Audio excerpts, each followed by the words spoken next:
Pending వేతనాలు కూడా గట్టినే ఉన్నాయి. ఇంకొకటి మాకు వేరే సౌకర్యాలు కూడా ఏది కల్పించగా ఇంక్రిమెంట్ లేవు, డిఎల్ లేవు. కనీసం జీతం అవును, కనీసం జీతమైనా అయ్యాలి, అది కూడా లేదు కదా. ఫస్ట్ తారీఖు ఓన్లీ పేపర్లలో వస్తున్నాయి, అంతే మీడియాలలో వస్తుంది తప్ప దానికి సంబంధించిన ఫైల్స్ గానీ అందరికి ఎంప్లాయీస్ కు ఏదైనా క్రెడిట్ చేయడం గానీ జీతాలు అట్లాంటి ఏది లేదు.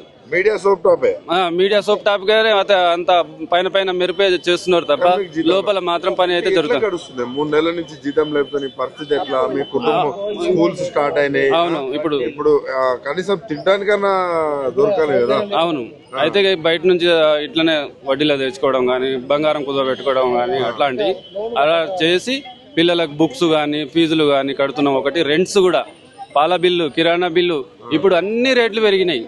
ఇప్పుడు ఈ యుద్ధం కారణంగా అన్ని రేట్లు పెరిగినాయి. కానీ మాకు ఉండే జీతం 2021 నుంచి ఇప్పటి వరకు అదే జీతం ఉంది. 15,000 అంటే 15,000 ఉంది, 20,000 ఉన్న వాళ్ళకు 20,000 ఉంది. కానీ ఏది పెరగలేదు. అన్ని మిగతా ధరలన్నీ పెరిగినాయి కానీ మాయి మాత్రం ఒక రూపాయి కూడా పెరగలేదు. దాంట్లోకెళ్ళే మళ్ళీ ప్రొఫెషనల్ ట్యాక్స్ అని చెప్పేసి అడిషనల్ గా 150 రూపాయలు కట్ చేస్తున్నారు. 20,000 జీతం ఉన్నవానికి 200, మా 20,000 లోపు ఉన్న వాళ్ళకు 150 రూపాయలు ప్రొఫెషనల్ ట్యాక్సీలు. దాంట్లోనే మళ్ళీ 18% జిఎస్టీ కట్ అవుతుంది. ఏజెన్సీ కమిషన్ వచ్చేసి 3 నుంచి 5% ఏజెన్సీ కమిషన్ పోతుంది. మళ్ళీ ఆ ఏజెన్సీ వాడు కూడా చక్కగా పిఎఫ్ కడతలేడు, ఈఎస్ఐ కడతలేడు. దాంట్లోకి వెళ్ళే కమిషన్ ఇంకా దొబ్బుతాండి ఆయన.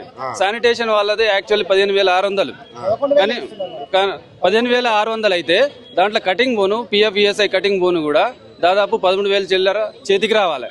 కానీ ప్రజాప్రభుత్వం రేవంత్ రెడ్డి ఇంటికి పోయారు, కలవపోయారు, లేకపోతే మంత్రిని దామోదర్ నరసింహ అది కూడా ఈ చైతన్యం వస్తే మన ఉద్యోగాల చైతన్యం వచ్చినప్పుడు అది కూడా ఖచ్చితంగా జరుగుతుంది. తెలంగాణ అప్పుడు అందరం కలిసి పోరాటం చేసినాం.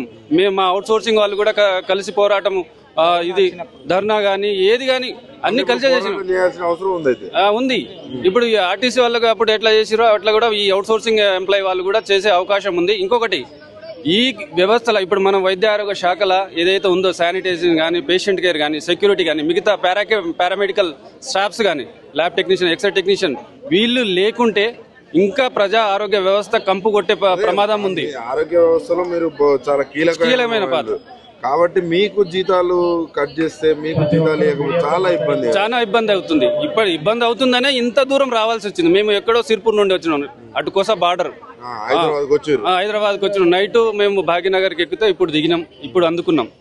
అంత ప్రయాసపడి మేము ఇక్కడికి వస్తున్నాం. ఎందుకంటే కష్టాలు ఉంటే అంతే కదా, చాలా జీతం లేక 3 నెలల నుంచి జీతాలు లేక కదా, జీతాలు లేక కనీసం